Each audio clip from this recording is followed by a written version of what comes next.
할렐루야. 옆에 분들과 잠시 인사 나누겠습니다. 당신의 모습에서 예수님의 얼굴을 봅니다. 당신이 있어서 참 행복합니다. 당신이 있어서 참 행복합니다. 참 다루셨습니다. 참 다루셨습니다. 할렐루야. 저는 지난 한 주간을 지내면서 지난 한 주간 기도하면서 그런 기도를 했습니다. 하나님, 제 믿음이 건강한 믿음이 되게 해주십시오.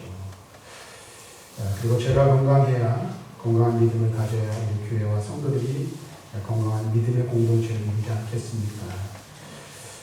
이것을 붙들고 한 주간 동안 기도를 했습니다. 제가 왜 이런 기도를 하게 되었는가 하면 말씀을 묵상하고 한 주를 보내는 동안 문득 그런 생각이 들더라고요.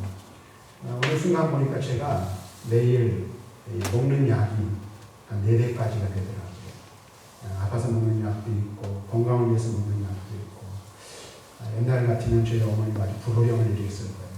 마리아 목사가 무슨 약이야. 감기라고 해서 기도하면 낫지.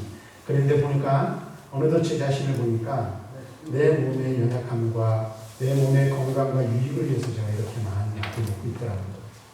근데 그 한편으로 그런 생각을 해보게 되었습니다. 나는 내 영혼의 건강함을 위해서 신령한 믿음의 삶을 건강하게 살기 위해서 나는 얼마나 많이 애쓰고 있는가, 얼마나 많이 노력하고 있는가, 영적인 영양분들을 보충하기 위해서는 얼마나 많이 하나님 앞에서 실험하고 있는가 하는 생각을 하게 되었습니다. 그런 마음을 가지고 한 주간 동안 하나님 앞에서 먼저 내 믿음이 건강하고 우리 사랑하는 성도들의 믿음의 삶이 건강한 믿음의 삶이 되게 해주십시오. 우리 교회 공동체가 건강한 믿음의 공동체를 이룰 수 있도록 하나님 도와주십시오. 이렇게 한 주간 동안 저는 기도를 했습니다. 건강한 믿음을 갖는다는 것, 그것은 다름이 아닌 바로 예수를 잘 믿는 삶을 사는 것인 줄로 믿습니다. 계속해서 말씀드리지만 예수를 잘 믿는다는 것은 그 사람이 어떤 신앙의 관념, 어떤 신앙의 이 자세를 가지고 살아가느냐에 따라서 달라질 수 있지만 오늘 우리가 말씀을 통해서 깨닫고 배우는 것은 우리가 믿는 예수 그리스도, 그분이 누구이신지를 먼저 분명하게 아는 데서부터 잘 믿는 예수 잘 믿는 믿음의 삶이 출발한다는 사실을 우리는 말씀을 통해서 배울 수가 있었습니다. 오늘 내가 믿는 예수 그리스도, 내가 가지고 있는 이 믿음이 무엇인지, 어디서부터 출발했는지, 내가 믿고 고백하는 그 주 예수 그리스도가 누구이시며 그분이 나를 위해서 무슨 일을 행하셨는지를 아는 것이 우리에게는 무엇보다도 중요합니다. 뿐만 아니라 예수를 잘 믿기 위해서는 바로 이렇게 우리가 믿는 믿음의 대상인 예수를 아는 것이 필요합니다. 그래서 예수를 바로 알고 바로 믿을 때에 건강한 믿음의 삶, 예수 잘 믿는 삶을 살 수 있게 되는 줄로 믿습니다. 이제 오늘은 우리가 함께 살펴볼 내용 중에 그럼 어떻게 또 우리가 하면 어느 단계로 나아가야 예수를 더 잘 믿을 수 있는가 하는 것입니다. 두 번째 단계는 바로 받아들임의 단계로 나아가야 한다는 사실입니다. 이 받아들임의 단계는 무엇인가? 그것은 그리스도에 대한 지식을 나의 경험으로 받아들이고 인정하는 과정을 의미한다라고 말할 수 있습니다. 다시 말하면 예수 그리스도를 아는데 그것을 지식으로만 아는 것을 의미하는 것이 아니라 내 마음에 받아들이고 내 삶에 그것을 경험으로 적용할 수 있는 자리까지 나아가야 한다는 것입니다. 바울은 로마서 6장 11절에 이렇게 말합니다. 이와 같이 너희도 너희 자신을 죄에 대하여는 죽은 자요 그리스도 예수 안에서 하나님께 대하여는 살아있는 자로 여길지어다. 이 말은 무슨 말일까요? 그리스도를 받아들이고 믿음을 받아들인다는 것은 바로 그리스도와 나를 동일화시키는 것을 의미하는 것입니다. 이 말씀은 예수를 알 뿐만 아니라 믿음으로 그리스도의 십자가의 부활 사건을 내 사건, 내 경험, 내 구원으로 받아들이는 것을 의미한다라고 말할 수 있습니다. 지식은 믿고 고백하는 받아들임의 과정을 통해서만 비로소 우리의 삶의 뿌리를 내릴 수가 있다는 사실을 우리는 분명하게 깨달아야 하는 것입니다. 사실을 많은 사람들이 지식을 가지고 있어요. 신앙생활하는 경우에도 마찬가지예요. 믿음의 삶을 살면서 우리가 온전한 그리스도로 살지 못하는 부분 중에 가장 중요한 부분 중에 하나가 바로 이 부분에서 문제가 있기 때문에 저 같은 경우도 늘 여러 번 말씀드렸지만 한 살 때부터 어머니가 교회를 다니기 시작해서 그때부터 교회를 떠나본 적이 저도 없습니다. 주일학교를 보내고 중고등학교 시절을 교회에서 보내고 청년 시절을 보내고 또 좀 전에 말씀드렸던 것처럼 이제 사역을 시작한 지가 30년이 넘었어요. 그리고 목회를 시작한 지도 목사 안수를 받은 지도 이제 만 20년이 되었습니다. 수없이 많은 설교를 했고 수없이 많은 말씀들을 들었어요. 성경을 그렇다고 다 아는 것은 아니지만 어떤 분들에 있어서 어떻게 이렇게 저렇게 이야기를 얼마든지 할 수 있습니다. 머릿속에 들어가 있는 지식들, 경험들이 참 많습니다. 그런데 그것이 내 삶 속에 뿌리 내리고 말씀이 내 삶에 육화가 되어서 그 말씀대로 사는 것은 또 다른 문제라는 사실을 우리는 분명히 알아야 된답니다. 교회를 오래 다니면 설교 말씀을 오래 듣고 성경을 많이 읽다 보면 성경에 대한 지식은 우리는 충분히 얼마든지 가질 수 있다는 거예요. 근데 그 말씀이 내 삶에 녹아져 그것이 삶으로 실천되어지는 것과는 또 다른 문제라는 사실. 다시 말하면 우리가 예수 그리스도를 아는 지식, 예수 그리스도에 관한 지식을 누구든지 가질 수 있어요. 근데 그것을 받아들여 내 삶에 녹여내는 것. 그래서 내 삶에 육화되어지고 그것이 삶으로 녹아져 나오는 이 과정이 우리에게 있어야 한다는 사실을 우리는 분명히 알아야 한다는 것입니다. 예수를 잘 믿기 위해서는 말씀을 잘 듣고 말씀을 많이 아는 것도 중요하지만 그 말씀을 삶으로 녹여내어서 삶으로 실천하는 과정이 있지 않는다면 참된 믿음의 자리에 예수 잘 믿는 삶의 자리로 나아갈 수 없다는 사실을 우리는 알고 그것을 깨달아야 한다는 것입니다. 그래서 이와 같은 받아들임의 과정을 거친 사람은 예수 십자가와 함께 나의 옛사람이 죽었다. 예수 부활과 함께 나도 이제 하나님의 자녀로 다시 새롭게 태어났다고 확신하며 그것을 고백할 수 있는 자리에 이르게 되는 것이죠. 그래서 사도 바울은 갈라디아서 2장 20절에 우리가 잘 아는 말씀을 자신의 신앙을 이렇게 고백하고 있죠. 내가 그리스도와 함께 십자가에 못 박혔다. 그런즉 이제는 내가 사는 것이 아니며 오직 내 안에 그리스도께서 사는 것이죠. 이제 내가 육체 가운데 사는 것은 나를 사랑하사 나를 위하여 자기 자신을 버리신 하나님의 아들을 믿는 믿음 안에서 사는 것이죠. 바로 이렇게 고백하고 있습니다. 이것이 바로 저와 여러분들의 고백이 되고 그리고 우리가 바울과 같이 그리스도 예수와 함께 우리의 옛사람은 못 박혀주고 그리스도 예수 안에서 믿음으로 새로운 사람으로 재탄생할 때 우리는 참된 믿음의 자리에 이룰 수 있게 된다는 사실을 우리는 분명하게 깨달아야 하는 것입니다. 사랑하는 성도 여러분, 십자가에 죽으신 예수가 내 죄를 구속하신 그리스도이심을 믿으십니까? 만일 우리가 이를 믿는다면 이미 죄로부터 오는 진노, 그 심판, 그리고 악한 습관, 부정적인 감정으로부터 벗어나게 되었다는 사실을 또한 믿으시기를 바랍니다. 이 사실에 대하여 의심하지 마시기를 바랍니다. 우리가 의식하든 의식하지 못하든 우리 마음속에 있는 불안과 근심과 죄책감, 열등감 또는 우울증과 실패감, 저주 등으로부터 자유로운 보장을 받으셨다는, 자유를 보장받았다는 사실을 우리는 분명히 알아야 합니다. 그래서 여러분들, 어떤 분들은 그래요. 가게에 흐르는 저주 이런 설교를 한동안 옛날에 많이 우리 한국교회에 유행했던 적도 있어요. 근데 이 모든 것들, 우리로 하여금 우리의 삶에 저주를 내리고 그 다음에 우리가 저주받는 인생을 살아가던 많은 사람들이 예수 그리스도와 하나 될 때 그 모든 것들로부터 완벽하게 해방되었다는 사실을 오늘 우리는 분명하게 고백하고 선언할 수 있어야 한다는 것입니다. 그래서 바울은 로마서 8장 1절과 2절에서 이렇게 말합니다. 그러므로 이제 그리스도 예수 안에 있는 자에게는 결코 정죄함이 없는, 이는 그리스도 예수 안에 있는 생명의 성령의 법, 죄와 사망의 법에서 너를 해방하였습니다. 그리스도를 구원자로 고백했음에도 불구하고 많은 사람들이 앞에서 말하는 그와 같은 감정이나 습관에 붙잡혀 있음을 보게 됩니다. 만약 우리도 그렇다면 우리가 예수 그리스도를 믿어 구원함을 받았다는 구원의 확신이 있고 오늘 그리스도의 말씀이 내 삶에 녹아져 그것이 육화되어 나를 주장하고 있음에도 불구하고 여전히 우리 속에 불안함이 있다면, 여전히 우리 속에 우울감이 있고, 여전히 우리의 마음을 어둡게 한다면 그것은 명백하게 우리를 속이고 있고 우리는 그 속임수에 넘어간 채 살아가고 있다는 사실을 분명히 알아야 합니다. 불안과 근심, 죄책감, 열등감들이 밀려온다면 우리는 이렇게 선언할 수 있어야 합니다. 옛사람 김종환은 예수 그리스도와 함께 십자가에 못 박혀 죽었다.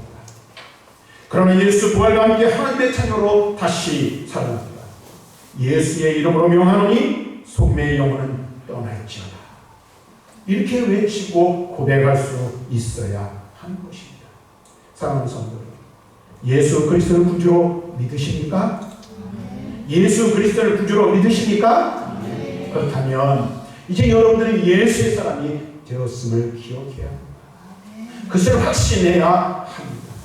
그리고 여러분의 말씀, 여러분의 삶이 그 그리스도를 받아들임으로 말미암아 그리스도와 함께 옛사람을 죽고 그리스도 예수 안에서 새 사람으로 새롭게 거듭나셨다는 사실을 확신해야 하는 것입니다. 그러므로 우리는 어떻게 옛사람의 습관을 쫓아 사는 삶을 버려야 합니다. 옛사람으로 옷 입었던 우리의 과거의 모든 구습을 버려야 하는 거예요. 그리고 어떻게 해야 됩니까? 그래서 예수 안에서 거듭난 새 사람다운 삶을 살아야 하는 것입니다. 말씀 앞에 순종하고 말씀을 따라 살아가는 그리스도께서 원하시는 삶의 자리로 나아가야 하는 것입니다. 뿐만 아니라 이제 그리스도를 소리 높여 찬양해야 합니다. 내 안에 거하시는 그리스도의 영 성령께서 우리에게 자유와 평안 기쁨으로 충만하게 하셨음을 고백하고 찬송하며 영광 돌리는 자리에 이르러야 할 줄로 믿습니다. 여러분 한번 여러분 자신 한번 가만히 한번 생각해 보십시오. 제가 늘 드리는 말씀이지만, 그리고 또 이 말씀 이렇게 말씀드리는 것 때문에 여러분 마음이 불편할 수도 있겠지만, 허리 예수 믿는 것, 더 정확하게 말하면 허리 교회 다니는 것이 우리의 자리가 될 수 없다는 것을 알아야 합니다. 저는 가끔가다 그런 생각을 해요. 지난 한 주간을 보면서 아까도 말씀을 드렸지만 내가 건강한 믿음을 가지고 있는 것, 분명히 예수 믿고 구원받았어요. 그런데 어떻게 해요? 건강한 삶을 살지 못하는 것이 왜 그럴까요? 우리 잠깐만 잊어버려요. 뭘 잊어버려요? 그래서 예수 안에서 구원받았다는 사실. 그분께서 나를 구원하시기 위해서 행하신 일들이 어떠했는지를 우리는 잊어버립니다. 그래서 어떻게 해요? 다시 옛사람의 자리로 돌아가겠다는 거예요. 그래서 우리가 그리스도 예수 안에서 구원함을 받았으나 우리의 삶의 주인이 예수 그리스도이심을 우리가 분명히 고백하였으나 어느 순간인가 나 자신도 모르게 내가 내 삶의 주인이 되어서 살아가는 그런 우리의 못난 모습을 발견하고는 하는 것이죠.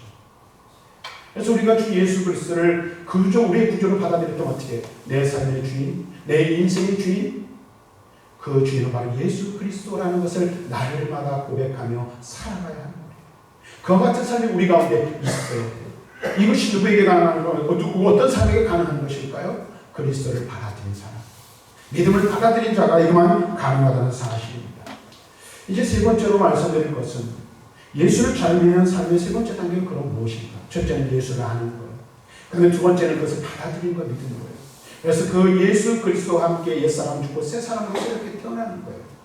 우리 모두가 예수를 믿어 구원받았다면 이 과정을 거쳤어요.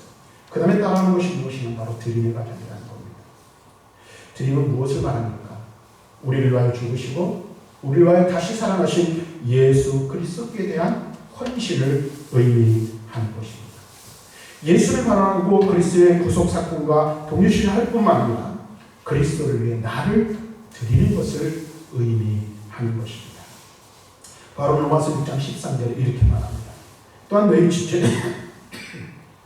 지체를 불의의 무기로 지혜 내어주지 말고 오직 너희 자신을 죽은 자 가운데서 다시 살아난 자와 같이 하나님께 드리며 너희 지체를 의의 무기로 하나님께 드리라.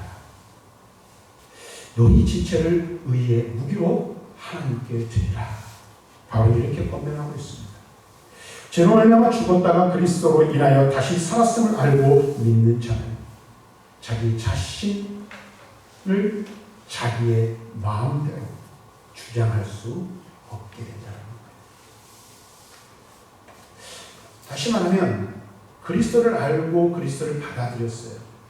믿음으로 고백하고 그리스도와 함께 우리의 옛사람이 죽고 우리가 그리스도 안에서 새 사람으로 새롭게 태어난 자는 이제 그 삶의 주인이 그리스도라는 사실을 깨닫게 되고 자기 자신이 자신을 주장할 수 없다는 사실을 고백하는 거예요. 오늘 이 사실을 알아야 돼요. 그래서 새로 얻은 인생은 누구에게 속한 것이고 누구가 우리 인생의 주인이 되시는 것입니까? 바로 예수 그리스도께서 우리에게 새 생명을 주셨고 그러므로 우리의 생명은 예수 그리스도가 주인이시라는 사실을 깨닫고 고백하게 되는 것입니다. 우리의 생명이 그리스도와 동일시될 때 오는 가장 큰 변화는 무엇보다도 존재의 변화라는 사실입니다. 곧 하나님의 자녀가 되었다는 사실이죠. 여러분 한번 생각해 보십시오. 본래 우리는 어떤 사람이었습니까? 마귀의 자식. 바울은 우리를 뭐라고 말합니까? 본질상 진노의 자녀들이라고 말하고 있습니다.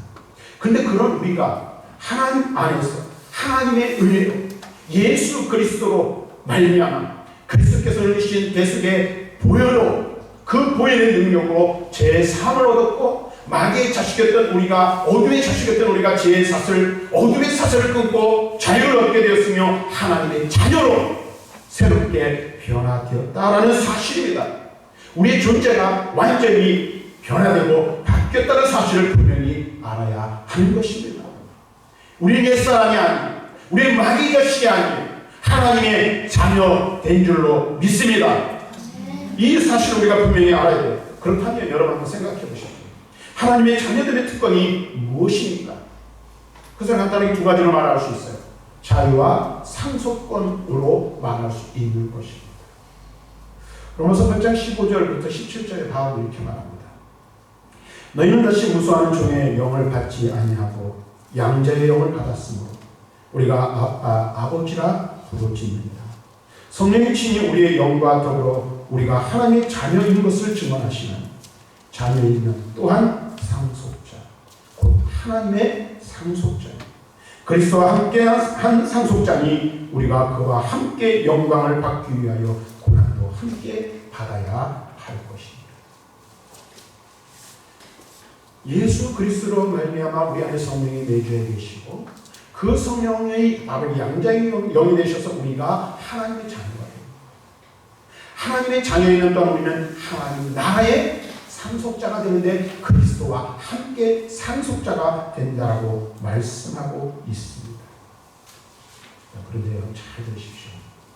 이 자유와 양자됨에 대하여 자연스러운 반응이 나타나게 되는데 그것이 바로 헌신이라는 것입니다.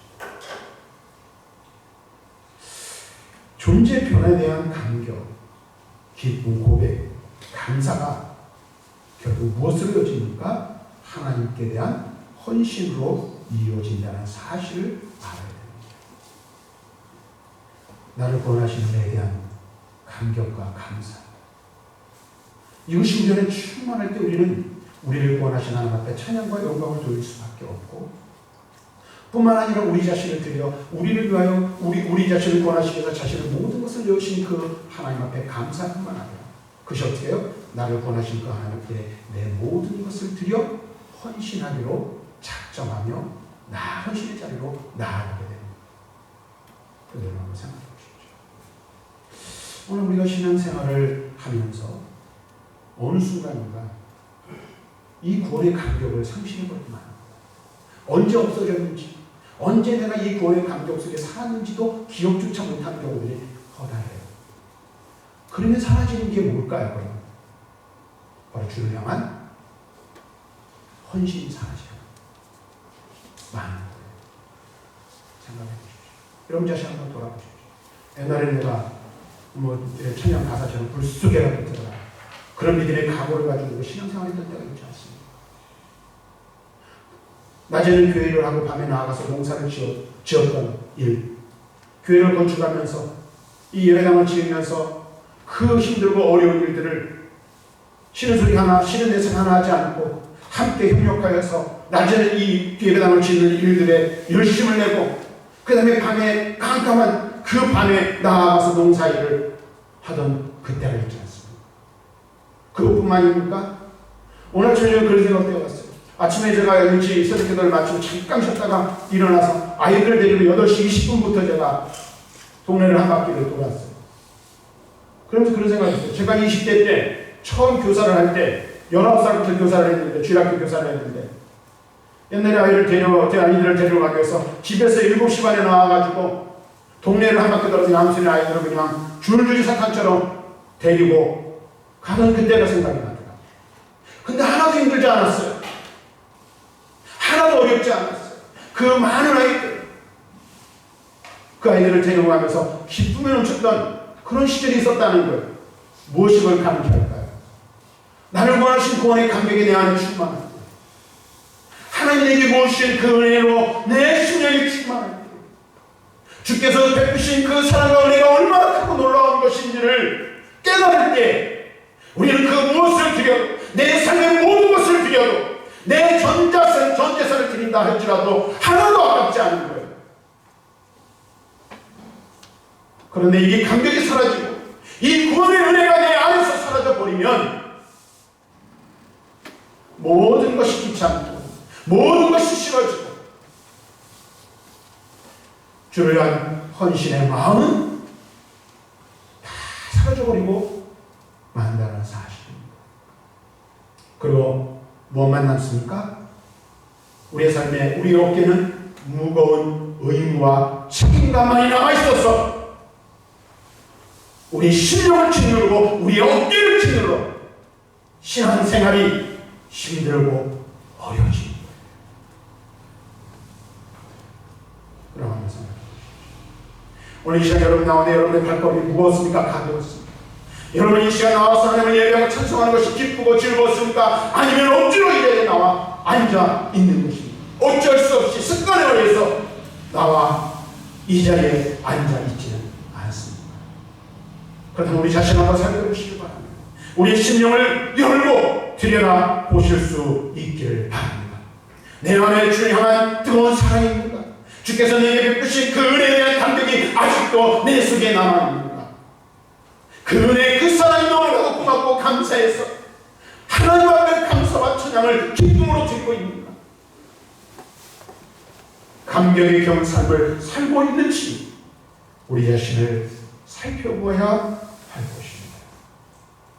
어떠한 강요나 요구에 의한 것이 아니라 자발적인 것이 감사에 의해서 감격한 마음으로 하나님 앞에 드려지는 헌신이 우리에게 있는지를 살펴보아야 할 것. 그리고 아니면 우리의 헌신에 자발성이 없다면 그 이전의 단계에 나는 그리스도를 바로 알고 있는가? 믿음으로 그리스도를 온전하게 받아들여 내 삶에 말씀이 육화되고 믿음이 육화되며 그리스도 예수 그리스도의 십자가가 내 삶에 녹아져 들어져 있는지 우리 자신을 다시 한번 돌아봐야 할 것입니다.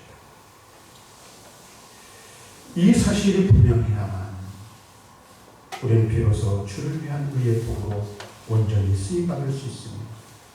예수 참 믿음의 삶의 자리로 나아갈 수 있게 되는 것입니다.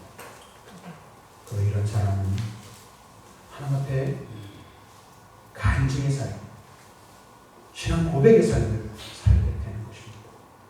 찬송가 중에 288장 찬송가가 있죠.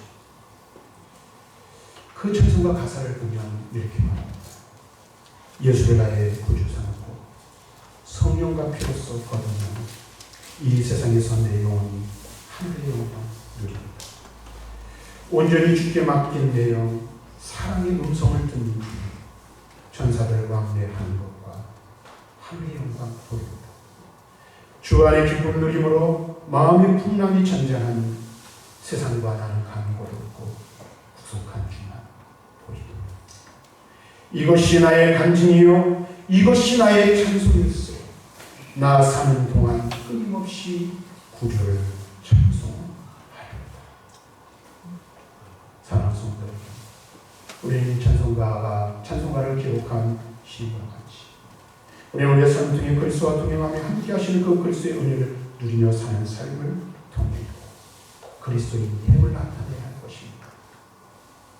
이것이 나의 간증이요, 이것이 나의 찬송이었습니다. 나 사는 동안 끊임없이 구주를 찬송하리로다.